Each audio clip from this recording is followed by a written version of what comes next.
Hai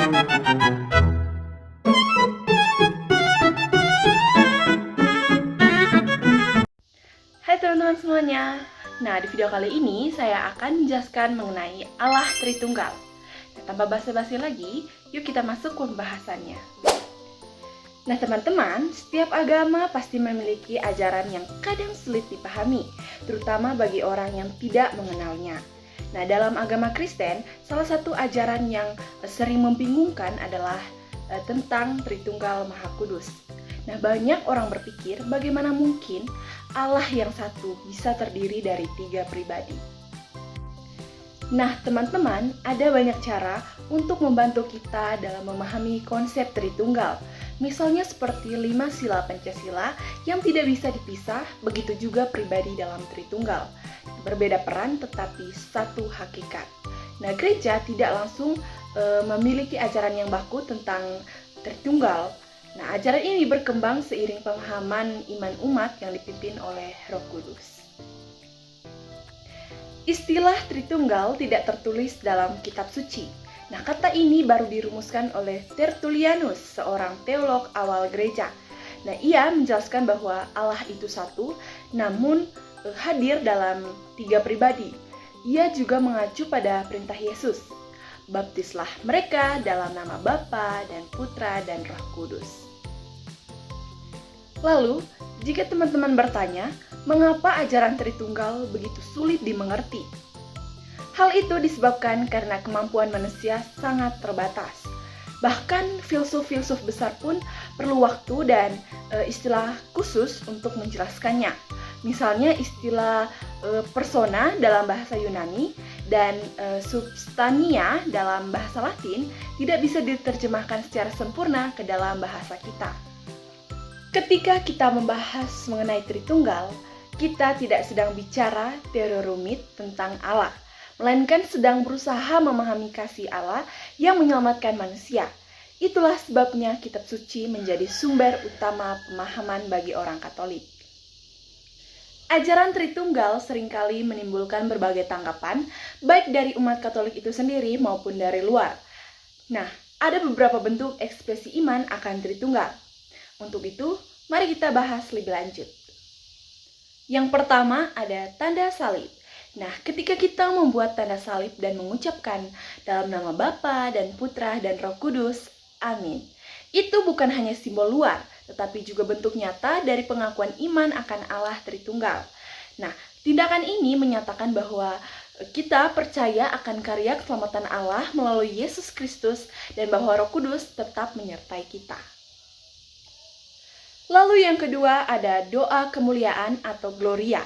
Nah, doa kemuliaan adalah nada pujian kepada Allah atas karya keselamatannya. Dan dalam doa ini kita menyebut Allah Bapa, memuji Putra dan mengakui kehadiran Roh Kudus. Nah, doa ini menegaskan keyakinan kita bahwa keselamatan adalah karya dari ketiga pribadi dalam Tritunggal. Lalu yang ketiga ada syahadat atau credo. Nah, setiap kali kita mengucapkan syahadat dalam misa, kita mengulang kembali sejarah keselamatan yang dilakukan oleh Allah Tritunggal, mulai dari penciptaan oleh Bapa, penebusan oleh Putra, hingga penyertaan oleh Roh Kudus. Nah, syahadat bukan sekedar doa, melainkan pengakuan iman yang lengkap dan mendalam. Lalu yang keempat ada doksologi. Nah, doa doksologi diucapkan pada akhir doa syukur agung dalam misa.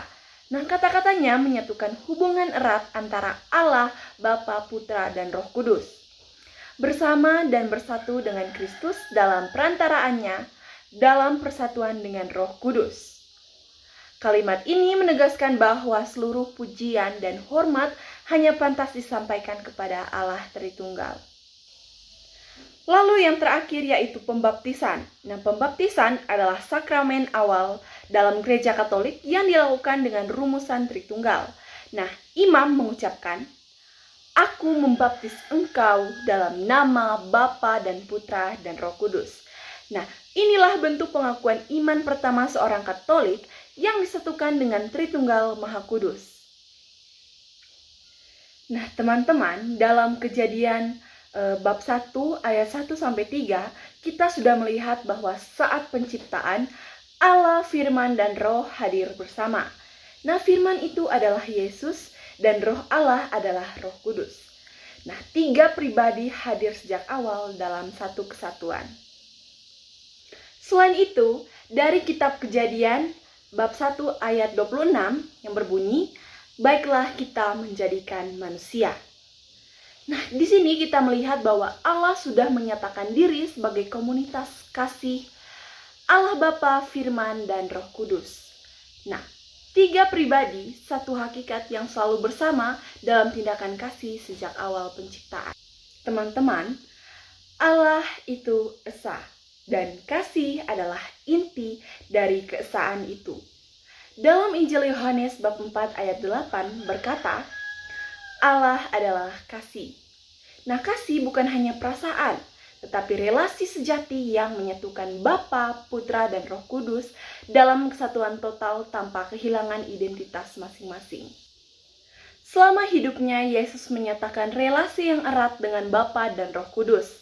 Dalam Injil Yohanes bab 10 ayat 30, ia berkata, "Aku dan Bapa adalah satu." Nah, ini menunjukkan kesatuan ilahi yang tak terpisahkan. Oke teman-teman, jadi sekian saja pembahasan mengenai Allah Tritunggal. Nah, sebagai penutup, dari tanda salib hingga pembaptisan, umat Katolik terus-menerus mengungkapkan iman mereka kepada Allah Tritunggal. Nah, ungkapan ini bukan hanya dalam kata dan doa, tetapi juga dalam tindakan nyata setiap hari. Nah, kiranya kita semua semakin menghayati misteri iman ini dengan penuh cinta dan keyakinan. Terima kasih dan sampai jumpa.